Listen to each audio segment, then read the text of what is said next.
In this video, we're going to give you 5 secrets Capital One does not want you to know. Look, stick around to the end. We're going to give you some interesting secrets, and secret number 4 throws a lot of people off. Okay, so let's jump right into secret number 1, credit card ranking. Marvin, did you know that Capital One has a ranking system with their credit cards? So you don't have to guess, hey, am I qualified for this card or not? Because the ranking system is right under each card. And there's 4 tiers to this ranking system. So you have the rebuild, you have the good credit, you have fair credit, and you have excellent credit. So you don't have to take time out to wonder, do I have the credit score to be able to apply for this particular card? Because you know if your credit is good or if your credit is bad. I remember when I was in that situation, Marvin, and I'm like, is my score high enough? I know I had like at least a 680, but is my score high enough to, apply for this particular card, which was a higher tier card? It's sort of like when you apply for the top tier cards, because that's what I always want to apply for. Yeah, I remember this card. It was my very first card. So I remember I had got the Capital One Platinum. I knew that I had, pretty much good to fair credit, but I was excited to get it because I was like 19 years old. To me, Capital One is great for whatever stage you're in with credit. Like Gloria said, you got all these categories by each card. So if you know your credit score, which everyone should, and if you haven't, we got a link in the description where you can check your credit score. But if you know your score, now you can just pre-qualify without an inquiry. And Marvin, the wonderful thing about it is, I'm not going to say even the wonderful thing. I'm up and down a little bit with Capital One because, I think they have some amazing cards, but you guys just need to stick around so we can tell you some of the pros and the cons and some of the things that Capital One has going on. You may like it and you may not like it. All right, let's jump into secret number 2, the bucket system. Capital One has a system where you're not able to really upgrade as quickly as you can. And you may have gotten frustrated before because you've tried to go from one card to the next. And really, you have to almost stay in the same bucket in order to get the most out of Capital One. Well, one of the things that I don't like, Marvin, is when Marvin is saying the bucket system, we're talking about when you get a $500 credit limit, you won't be able to increase very quickly with Capital One. Right. You're going to stay in that bucket. So all your limits are going to be low with that card. So if you call for an increase, it's just better to apply for a new card once you get your credit score to where you need it to be, because they do keep you in a certain bucket. Like, I remember how frustrating this was for me. I had the Platinum card and I had it for years. It was a card I had when I was 19 and I really wanted to get the limit up there, but it seems like I kind of plateaued at a certain number. I can't remember, it was years ago, but let's just say it was $2,000. And I couldn't get over 2,000. I was wondering, my score is better, my credit is better, what is the problem?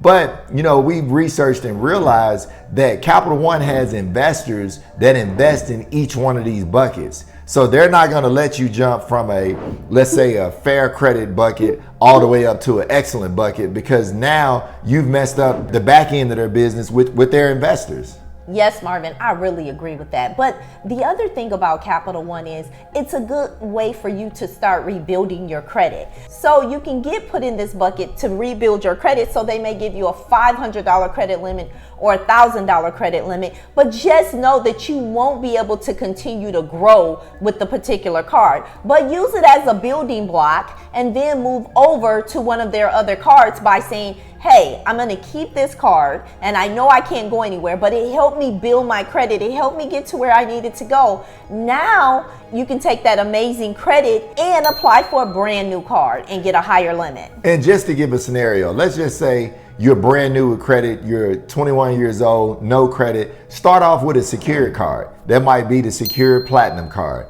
Okay, keep that for a year or two, then get the unsecured Platinum card. Now, like what Gloria is saying, to go up to that next step, the Sapphire 1, you may have to wait till your credit is a year or two old, apply for that one. And then, like Gloria said, if you can't upgrade from the Sapphire up to maybe the quicksilver or vice versa, you want to be able to apply again for the card. Like Gloria said, you may not be able to go and jump 2 or 3 levels. And just to give you levels, I would say it's the Platinum card, you got the quicksilver, the Sapphire, and the Venture One. Would you say that's correct, Love? Yeah, I think that would be correct, Marvin. And you know what it was like for us when we had poor credit. So this is just a good way for you to jumpstart where you're trying to go. Exactly. But remember, the bucket system could stop you from jumping from one card to the next. Secret number 3, approval decisions. So you can get pre-approved right on Capital One's website before you even hit a hard inquiry. But if you decide to accept the card, they're going to put an inquiry on all 3 bureaus, Equifax, Experian, and TransUnion. That's one of the downsides of a Capital One, because traditional banks and credit unions, they usually pull 1, maybe 2 bureaus, but it's very rare that you see a bank or a credit union pull all 3 like Capital One.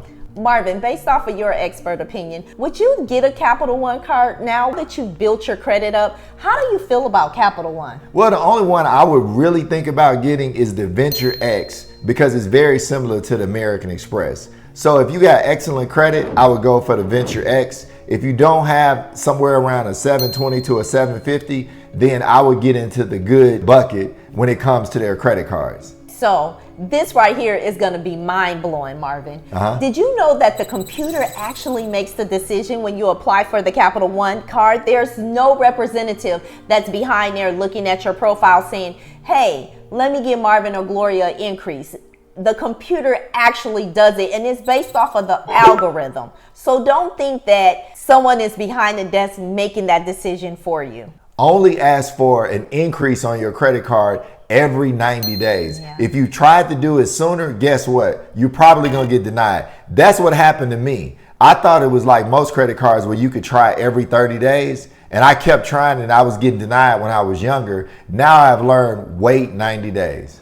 Secret number 4, hidden upgrade portal. Did you know that? This is a hack, Marvin. Yeah, this is where you could actually upgrade your card, which means go to the next card above, or you could do a product change. Now remember, Capital One has co-brand cards where you can actually do a product change, which means like they got a Williams-Sonoma card. But you want to make sure that you contact a Capital One representative to let them know that you're doing it, because whether it's an upgrade or a product change, you shouldn't get an inquiry.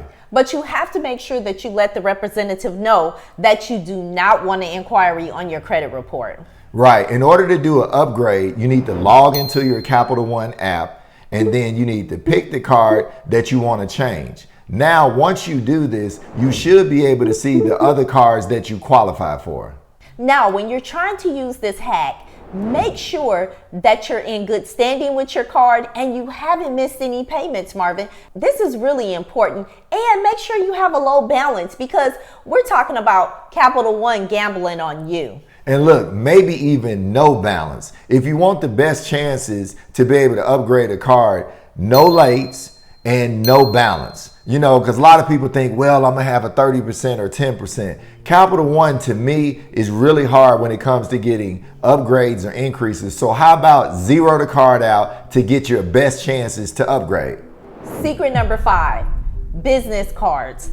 Let's jump right into that, because we have a Capital One business card for Cafe Social House. And if I would have known that they report that to your personal credit, I would have never got that card, Marvin. What do you think about that? Well, I'm like you. I was super loyal to Capital One because it was like one of my first cards on my own. My mom put me on the Discover as an authorized user, but Capital One was my first primary card. And I felt loyal. I started my business at 19 and I was like, look, let me get the business card. And I'm like you, I figured out real quickly, like, oh wow, this is showing on my personal credit, which was affecting my debt to income ratio, because like we all do, I may have had to pay taxes or pay my men or pay material, and it was causing that extra balance to be on my personal credit, which kind of, defeated the purpose. Yeah, Marvin, because there's so many cards out there that does not report to your personal credit. And all this does is weigh your debt to ratio income down when a card does report to your business credit, and not just stay on the business side. And on top of that, I didn't get that big limit like I thought I would get.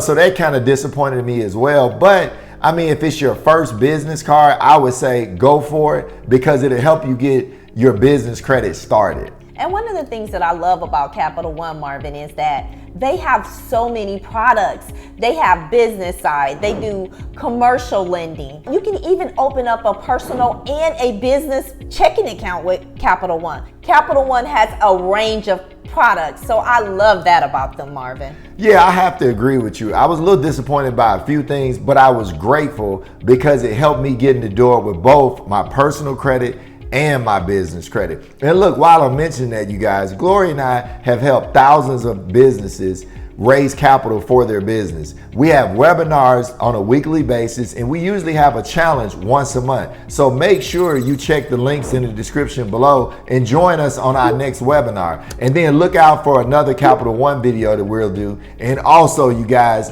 guess what? Check out this next video. I'm Mr. Smith. And I'm Mrs. Smith. And we're here to help empower your finances.